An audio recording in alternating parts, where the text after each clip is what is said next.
morning.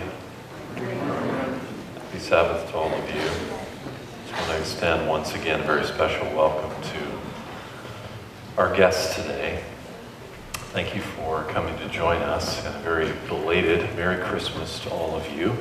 I realized last week that one of the things I forgot to say was Merry Christmas. And so hope that you had a good day, whether it was by yourself or whether it was with family. And I also wanted to say on behalf of my wife and I, thank you very much for all of the cards and the well wishes and even, yes, the gifts that we received from you over the course of the Christmas holiday. Very much appreciated.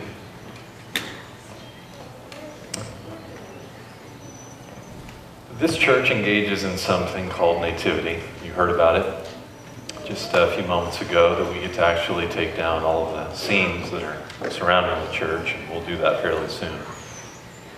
But as I thought back over what it actually takes to make that whole production possible,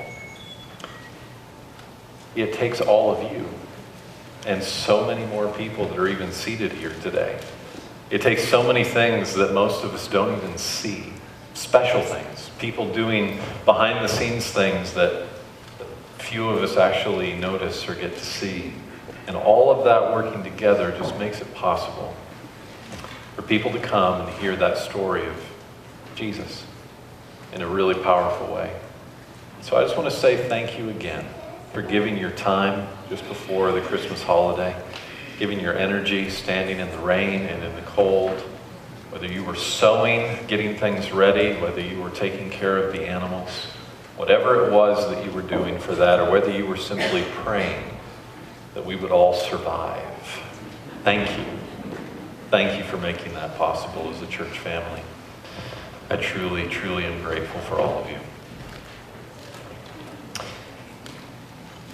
One of the things that also happens from time to time is I have conversations with some of you that spark my thinking.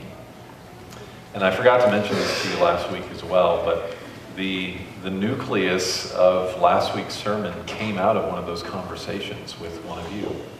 And it impressed me so much, I was chewing on it for a week before I decided to preach about it. And I just want to encourage you, if there's something that you've been thinking about that really has blessed you or has meant a lot to you, send me an email. Just drop me a note and let me know. Because from time to time, those kind of things will lodge in my mind, and I might actually do something with them more than just think about them at that point in time. And last week was a great example of that, so thank you. Also, there is one item of business before we get started this morning that I need to take care of. It is a membership transfer. Today is the second reading, which means that today is the day we get to vote on that. It's in your bulletin. You can read it there. Lisa Bizzuto is requesting transfer to one of our sister churches in Sacramento, actually in Carmichael, the Carmichael Seventh-day Adventist Church. And is there a motion that we would accept that transfer? So moved. I heard two of you say that, so I'll accept that as a first and a second. And all those in favor, please raise your hand. Good enough. Any opposed? Raise your hand as well. That is carried. Thank you very much.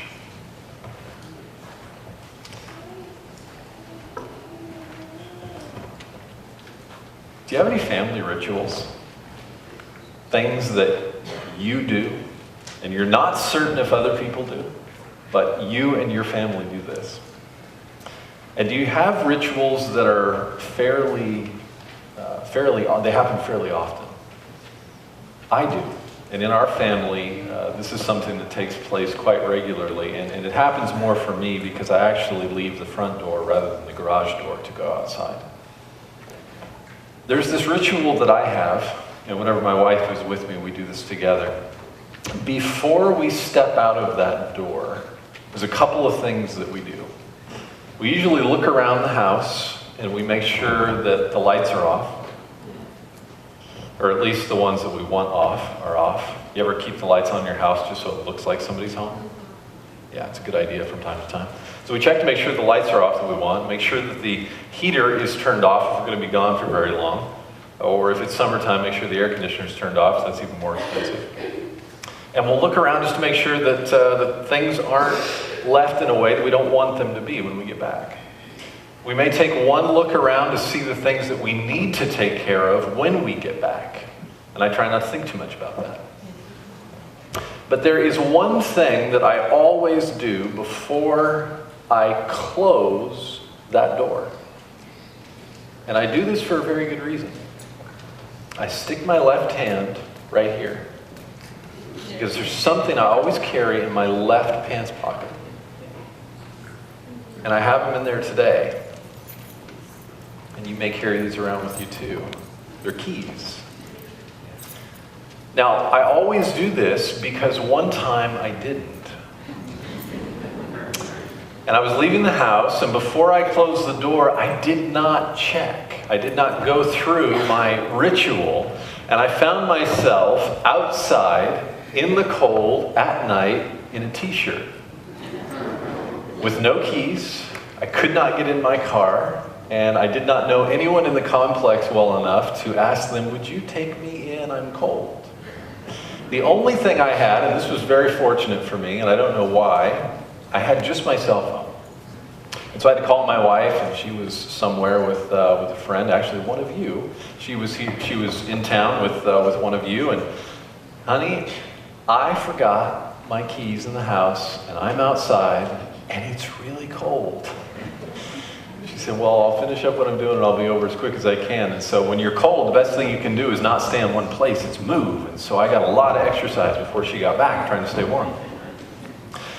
But there's this thing that I always do, just always looking back to make sure that everything is okay before I close the door.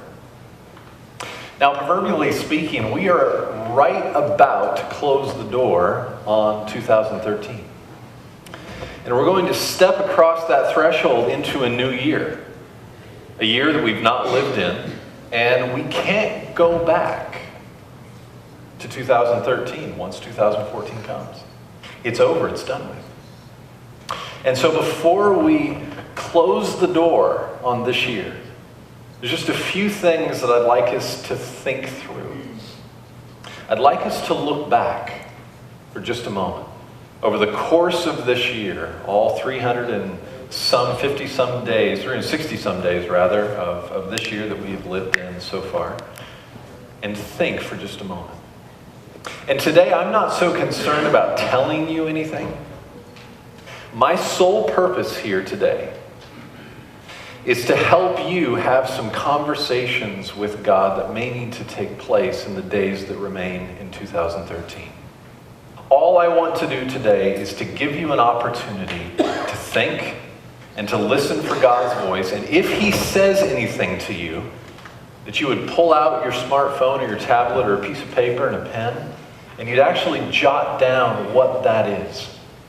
So that in the days that remain, you can have those conversations with God and you've got something to go off of because you've paused long enough to listen. The first area that I'd like us to think about is looking back for God.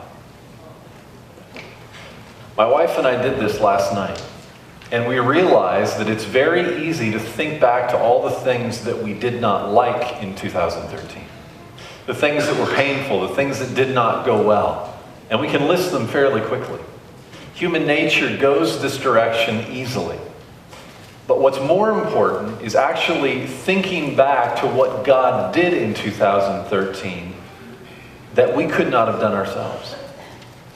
And the whole reason for this is to have an attitude of, to use the phrase that we're familiar with so often, an attitude of gratitude. That before we close 2013, that we would actually stop and say, thank you to God for what He did that we could not do. And that we would focus more on that than we would on all the things that didn't go right. There's a story in the Old Testament, in the book of Joshua. If you brought a Bible, I would encourage you to open it up. Just a few books in from the beginning. We haven't spent much time in the Old Testament in some time, but a few books in, you'll find the little book of Joshua. Joshua has taken over at this point in time the leadership of the children of Israel as they're wandering through the wilderness, headed towards the promised land. And at this point in time, there is one major obstacle that is in front of them. It is keeping them from being able to march across and head towards the promised land.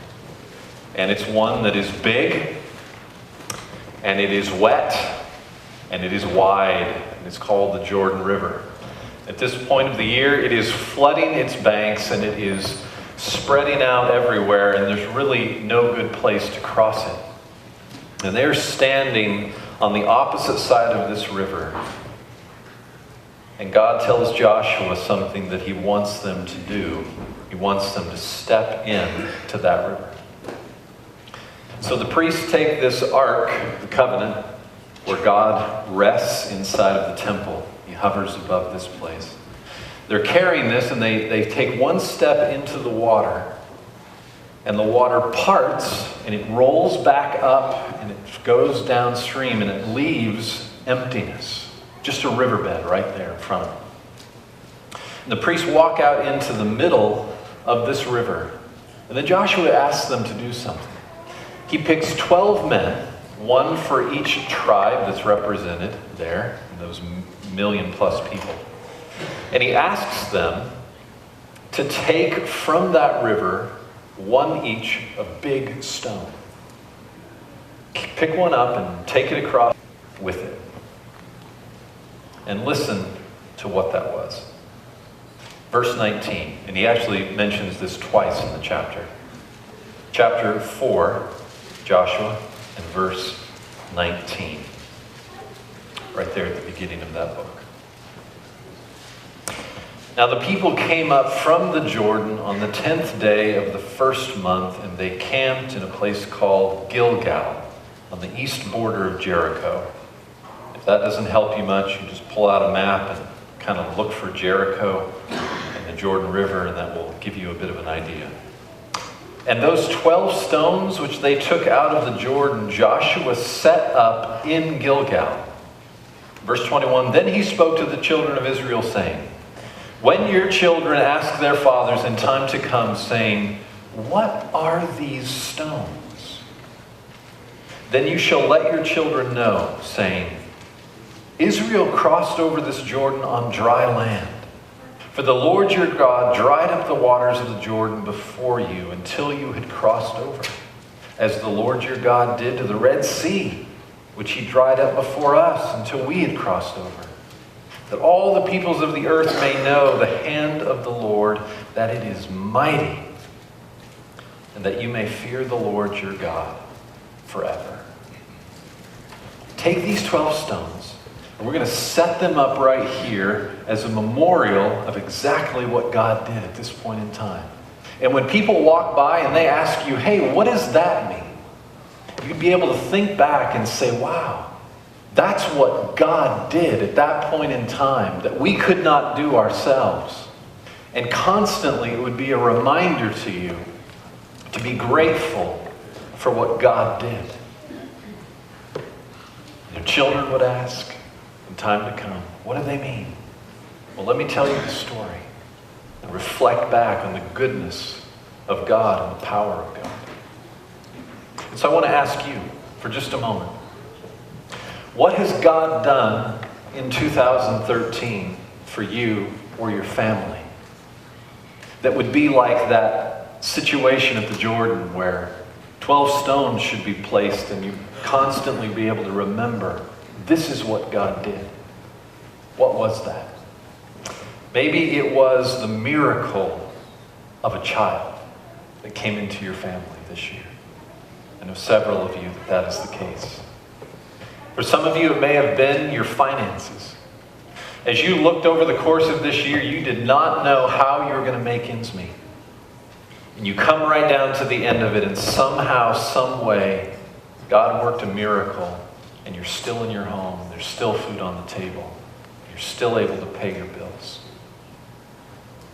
Maybe it was protection in an accident. An accident that should have been life-threatening and wasn't. or one that should have happened and you still to this day don't know why it didn't, except that God was there. Maybe it was healing, a situation that came when you were sick and God healed you. It may have been physical, it may have been spiritual, it may have been emotional. But God healed you in 2013. Or maybe like many of us, it was the simple fact that you did have food on the table this year. Maybe it was the simple fact that you did have a roof over your head, that you did have, as I heard in Children's Sabbath School this morning, clean water to drink on a daily basis. Maybe it was that you still had that job. Whatever it was in 2013, think about talking to God about it. Think about sitting down with someone in your family and actually recounting those things, what God did this year, that you don't want to forget. You don't want to step into 2014 as if it had all been about you, but to actually step into 2014 knowing that God showed up and pausing just long enough to say thank you. And I can't but help but think that He would appreciate it. As I look back at 2013 here at this church, I think of another church thousands of miles away in a country that's fairly humid, where people have already met on this day and they're seated in a building that they did not have before, because many of you here went and built it for them. They're seated in beautiful hardwood pews because we raised the money to help them have them. I think of what God did in the country of Panama to give other people a church that looks like a church to worship in. I think of new members that came into this family this year. Whether that was for the first time becoming a Christian, or whether that was simply experiencing more of God and His Word and choosing to become a member of this family. Our family grew this year, and that was God. I think of the team spirit that pervaded our church this year. And I'll tell you, I've been in places where that is not the case. So thank you. And I thank God for the spirit that pervaded this place in 2013. I think of a record year for Nativity when over 2,600 people came through and listened to the story of Jesus and of all that God did. And for a moment just to stop and be grateful for God showing up in this place and doing things that we could not have done. To say thank you for it. The second area is one that is not so comfortable. Some of us in 2013, as we near the end of it, have found ourselves in a place we never expected to be. We found ourselves to have drifted down a road that we never expected to walk down.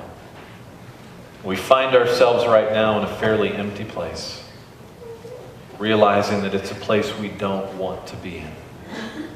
We're not certain exactly all the steps that got us here. We're not certain of how this habit or habits developed exactly over the course of the year. But we just know that right now we're in a spot we would really like not to be. And it may have been just recently we've been awakened to that reality. Just recently the lights have gone on and God shined into our life and said, "What are you doing here?" And we recognize we really don't want to be in this place exactly where we are. And it might be something that happened. It might be something that's happening. And it might be something you can't go back and fix. It may have been done. It might be irreparable. But I don't believe that it's hopeless. You see, there's a boy that Jesus told a story about in Luke the 15th chapter, who found himself in very much the same place. Luke the 15th chapter, verse 17. This young boy found himself having traveled down a road that he thought he wanted to travel down. And then his money ran out. And he found himself in a situation that was no longer any fun. Stuck in a situation he did not want to be in. And one day as he is seated there, the lights come on in his mind and he realizes, I am so far from home. I am so far from my Father. And the place that, if I stop and think about it, really is the place I really want to be. And so he did something. And if you find yourself in such a place right now, I hope you would do what he did. Verse 17. When he came to himself, he said, how many of my father's hired servants have bread enough and to spare, and I perish with hunger? I will arise and go to my father and will say to him, Father, I have sinned against heaven and before you, and I am no longer worthy to be called your son. Make me like one of your hired servants.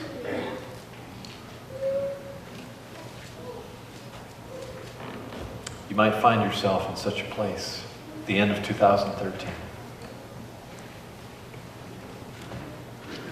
You may have picked up some habits that need to stay in 2013 that you don't want to carry across into next year.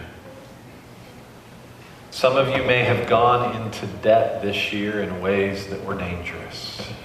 You found yourself just blowing through that money. And now you're at the end of the year and you've dug a deep hole. And you're not certain how you're going to get out of it. I want to encourage you that there's hope. But I also want to tell you, things will not get better by going in the same direction no matter what hole you dug. There's only one way out of it, and it's not to dig deeper. Murphy's Law, rather the law of probabilities, the law of probabilities would say in a church this size that very possibly there are some of you in here that are struggling with some fairly serious addictions. Some of you, that comes in the form, and could come in the form of a bottle. It's demoralizing you. It's destroying your family. It's destroying your self-worth.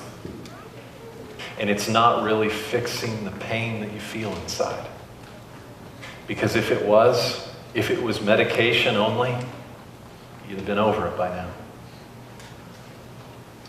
And I want to encourage you, as this year comes to a close, that you make a decision. You'd make a decision to get some help. Whether that's a close friend, whether it's a counselor, whether it's simply going to God and saying, this is not the place I know you want me to be, and it's not even the place I want to be now. I need you to do something I can't do. And I need you to take this. And I'm willing to do whatever it takes to make it home. To let it go. For some of you, it may be a relationship that you're in a dating relationship, that has been dragging you down. Maybe a situation that you're in with a person that just ought not to be. And it's not leading you in any good direction. It's not taking you somewhere positive right now. And you know deep inside that you just need to walk away. I want to encourage you. Maybe today is not the day to make that call. But I want to encourage you, if that's the situation you find yourself in and God's speaking to you about that, just walk away. And if you're in a marriage situation, by all means, don't walk away. Get together with somebody that can help you and reach out to the one who ultimately can. And for some of you, it's things that you still don't see, but the problem is a whole lot of other people do. And this is one moment when it's probably safe to listen to your spouse. They've been telling you something for a while, and they've been telling you because they love you.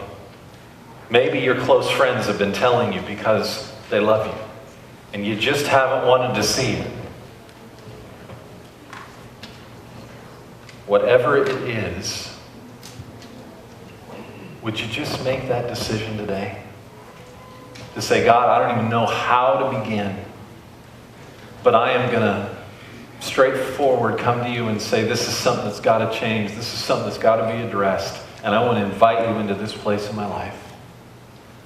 Because I don't want to enter 2014 exactly the way I am right now. I want you to show up in this place. And maybe, just maybe, like the prodigal son, you just need to stand up and you just need to start the journey home. Just start walking it back. And you know what I know you're going to find if you do that? You're going to find exactly what he did. You're going to find a father who's been thinking about you every day. Who hasn't been content since you left. Since you walked down that road so long ago. Who's been thinking about you and waiting for the day when the lights would come on and he would see you walking far away down that road home. And who will run down that road and throw his arms around you and not even let you finish your sentence. He's just been waiting. He's been waiting for you to just start the journey back. Maybe it's a change that needs to take place. Go to him and let him know that. And ask him to do whatever it takes to make it happen. And lastly, it might be some loose ends that just need to get tied together. Some things that just have been left undone in this year. And I like to think of it this way. I used an illustration last week about moving, kind of stuff in the garage. I'm sure that I'm the only person in this room that has stuff in the garage, right? In the last 10 or 15 years, you've probably, at least some of you, have moved more than once. And what I have discovered over the course of my life is that there's a lot of stuff that's either in boxes or it's kind of in this area. And I've been carrying it around with me for a really long time, and I've never used it. Anybody else? One, three, okay, 4 of you. The brave people. Have you noticed that pile of stuff grows over time? And every time you move, generally what you say to yourself is, okay, next time we move, I'm going to go through all of this and we're just going to get rid of a lot of it. And it doesn't happen, right? Most of the time it just grows. And it's this burden. And the next time you have to move, it's like you're just about to have a heart attack because you're thinking of all this stuff. And it's not the stuff that you use every day or you use every week or once a month. It's all that stuff that you just really never do. Loose ends are a lot like that. You carry them around with you through life, and they grow, and they become a huge burden to carry. And if you let them go long enough, they start taking up space in your life, they take up time, they take up emotional energy, and they take away the ability to focus on what matters most. Because you've got all this stuff back here that needs to get taken care of. It just is undone. 2013 is really about to end. And I know that your life and my life would be so much better off if we did just a couple of things. If we just made a couple of decisions and acted on them and tied up some of those loose ends before we enter the new year and decrease that burden that we've been carrying around for far too long. And I'll tell you, I need it as much as some of you. It might be a conversation that you need to have with someone. and you've been carrying around this idea for a while and you've been putting it off, maybe you just need to have that conversation. Maybe it's a letter that you need to write. And you just need to sit down, take the time to write it. It might be a phone call that you need to make to that person that you've been putting off calling because it's not easy. And you're not sure what the results are going to be. Gentlemen, it might be that leaky faucet that your wife's been nagging you about for 6 months. She's just been saying, could you just do something with that? And you keep saying, yeah, I'm going to get to it. And she might have got in there and either taken care of it or made it worse. Who knows? Whichever the case might be.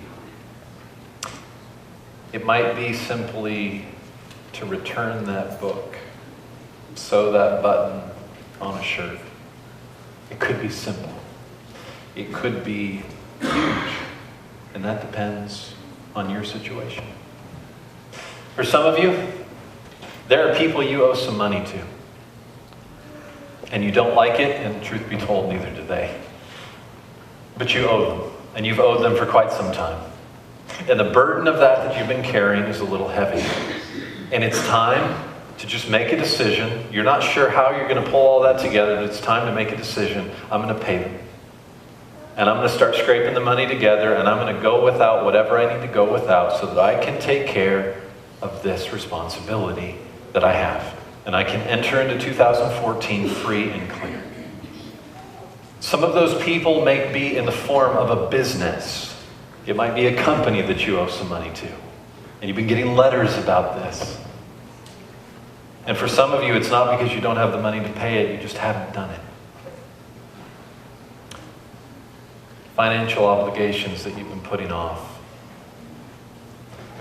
I just want to encourage you. Just tie up some of those. Ask God for the strength to tie up those loose ends.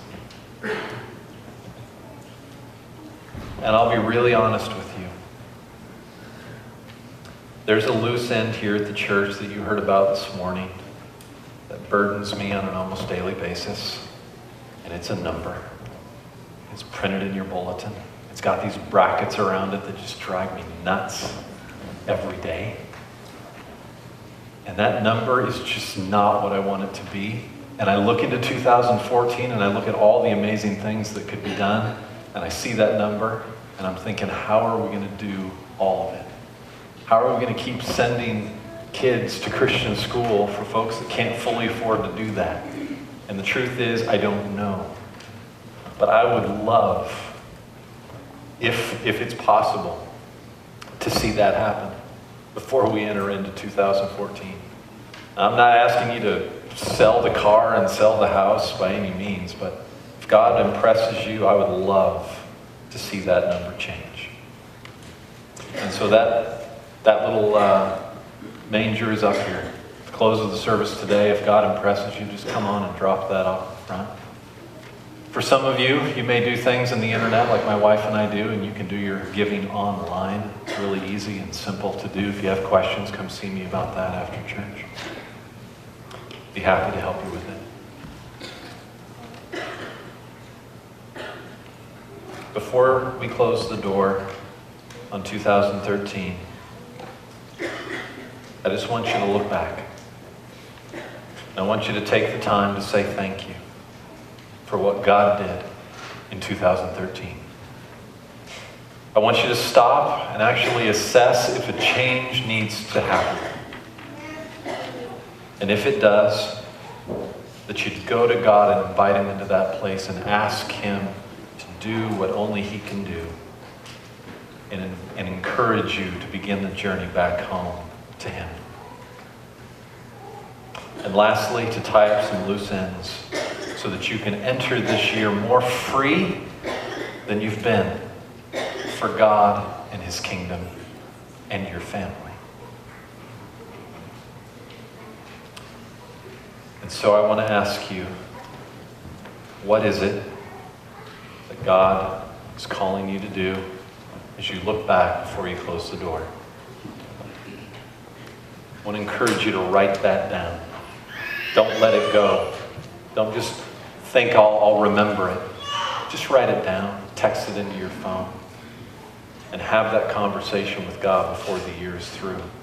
Because there's one thing I know about him. I want to invite the praise team to come on forward at this time. There's one thing that I know about God. I know several, but this is one of them. That he is fully able to do whatever it is that I need and you need. And so when you go to him, you're going to the one who's got everything you need to solve the problem. He's a God who is extremely able.